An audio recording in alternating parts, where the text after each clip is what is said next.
viewers, welcome to this session.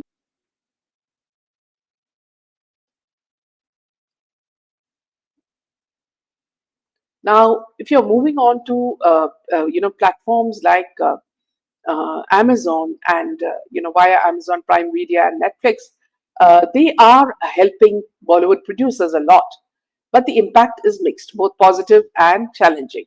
So, how does Amazon or Netflix, help these Bollywood producers? These platforms often buy digital rights or even co-produce films. So you've seen a lot of the films which are produced by Netflix, and there is an agenda. If you're intelligent enough to notice, there is an agenda.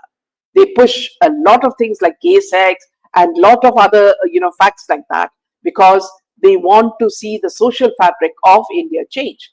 Drugs, sex, everything. So they control the narrative. Now, so platforms often buy digital rights or even co-produce films.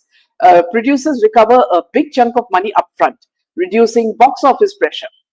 Many mid-budget films get safe returns because OTT deals are pre-sold. So these are some of the tactics they use. And movies released on Netflix or Prime reach viewers in 100 plus countries instantly. Smaller films that might flop in theaters can become hits worldwide. Because there are lots of emphasis on Bollywood movies, but you'll see in Netflix sometimes. I'm not talking about always, because you do see some rare gems. Now, more content opportunities are given to new films, small films, or bigger films. So the rise of OTT created demand for web series, experimental films, niche storytelling. Now, producers can now back non-mainstream stories that wouldn't work in theaters. And also, films can skip theaters and go directly to OTT, useful for films with uncertain box office. So you see a lot of these Ananya type of movies which go straight away to the to Netflix, because they know anyway this is not going to work. Now, what is the downside of all this? So there is less dependence on theaters. Some producers rely too much on OTT deals, weakening the theatrical revenue. And platforms have started reducing how much they pay compared to the early OTT boom.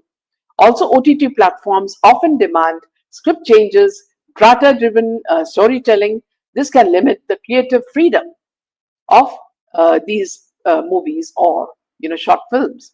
And if you're asking whether this is good or bad, then it's good for mid-budget films, for new filmmakers, but they are not a replacement for box office success.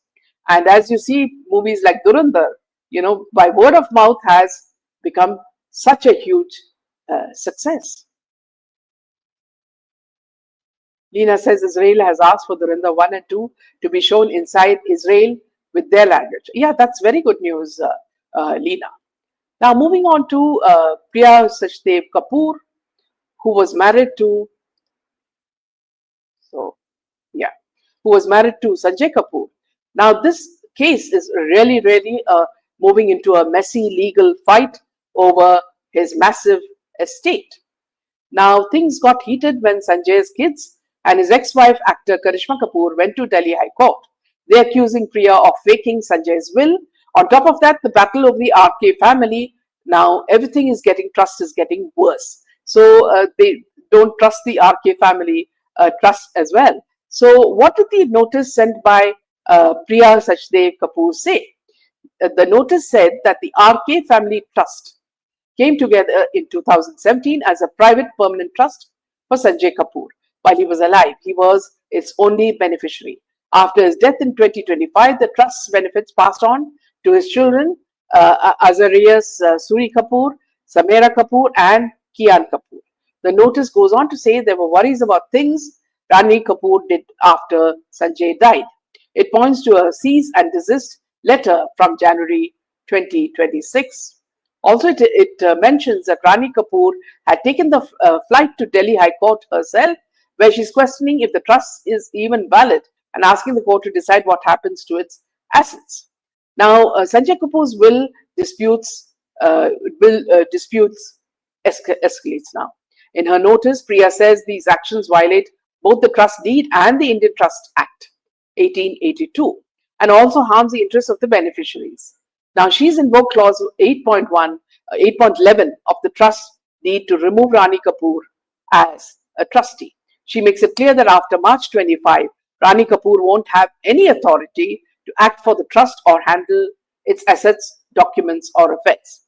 If Rani tries to act on behalf of the trust past that date, these actions won't count, and Priya is keeping all legal options open if Rani doesn't comply. This all happened just days after Rani Kapoor herself sent out a notice asking for Priya Kapoor to be removed as a trustee.